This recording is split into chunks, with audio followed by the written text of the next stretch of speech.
गोलपुर के एक गांव में पंडारी नाम का एक बैल अपनी बेटी परी गाय के साथ रहता है। पंडारी की पत्नी की तबीयत बहुत ज्यादा खराब होने की वजह से उसकी मौत हो गई थी। अब पंडारी अकेला ही अपनी बेटी को संभाल रहा है, लेकिन पंडारी अपनी बेटी को मां का प्यार देने के लिए दूसरी शादी करना चाह रहा है, एक ऐसी गाय से जो पहले से ही मां है। परी बेटा, मैं दुकान पर जा रहा हूँ, अगर किसी चीज की जरूरत हो तो दुकान पर आ जाना, ठीक है ना? ठीक है पिताजी, मैं आ जाऊंगी। पंडारी खुद एक हलवाई होने की वजह से अपनी बेटी को कोई काम नहीं करने देता है, इसलिए परी की आंखों में इतना आलसीपन आ रहा है। उसी गांव में नागिन नाम की एक बैल अपने बेटे चिपकू बैल के साथ रहती है। नागिन के पति को भी खेत में काम करते हुए एक सांप ने काट लिया था और उसके पति की मौत हो गई थी। जब ये बात गांव के बड़े लोगों को पता चलती है, वो पंडारी और नागिन की आपस में शादी करवा देते हैं। हम सब यही उम्मीद करते हैं कि आप अपने अपने मरे हुए साथियों को बुलाकर जीवन में एक दूसरे के साथ आगे बढ़ोगे और बच्चों में भी कोई मेल भाव नहीं करोगे। इस बात में कोई शक नहीं है चाचा जी। अब से आपको एक दिन इस काम पर जरूर गर्व होगा।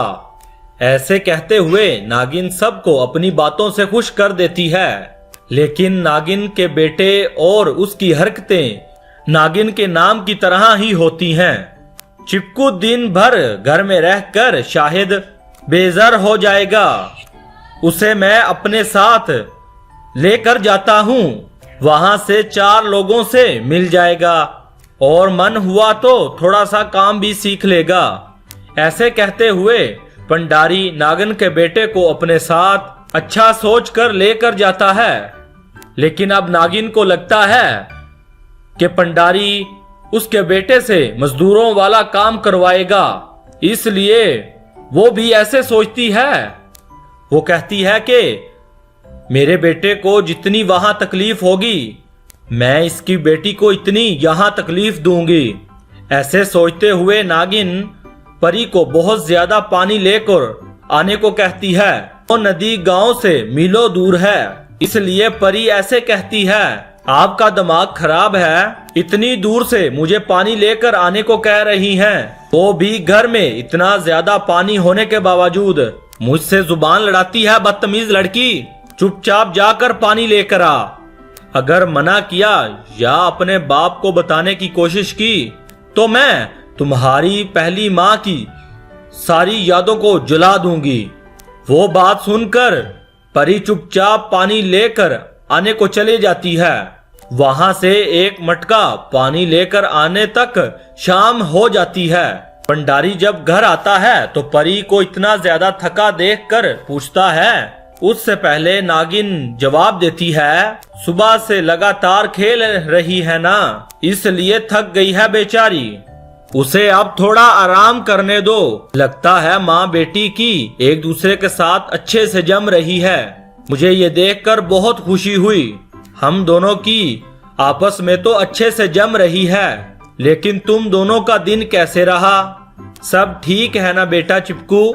सारा दिन ग्राहकों को परेशान करके और मजे से खाकर आराम करने के बाद भी चिपकू कहता है कि सुबह से मेहनत करके थक गया है और बहुत भूखा है, इसलिए उसका दिन बिल्कुल भी ठीक नहीं था। अपने बेटे चिपकू की बातें सुनकर नागिन को इतना ज्यादा गुस्सा आता है। नागिन बिना खाना के परी को उतनी दूर पानी लेकर आने को भेज देती है। तेरा बाप मेरे बेटे को अपने साथ ले जाकर परेशान कर रहा है, मैं तुझे कैसे सुकून से रहने दूंगी? पहले घर के सारे कपड़े और बर्तन धो, उसके बाद पानी लेकर आने को तालाब जा। सारा काम खत्म होने के बाद ही खाना खाने को दूंगी। ऐसे नागिन परी से घर के सारे काम करवाती है और बीच बीच में परी को जल्दी से काम करने को उसको पीटती भी है। ऐसे दोपहर हो जाती है।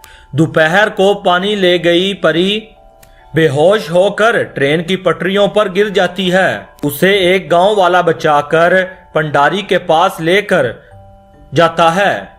तब परी अपने पिता को सारी बात बताती है। पंडारी ये बात उन सब बड़े लोगों में रखता है। मुझे माफ कर दो पंडारी, ये जानते हुए भी नागिन और उसका बेटा कैसे है, तुम्हारी शादी करवा दी। अब से तुम्हारे रास्ते दोनों के अलग अलग हैं। और हाँ, मुझे गर्व महसूस करवाने के लिए शुक्रिया आपका नागिन जी।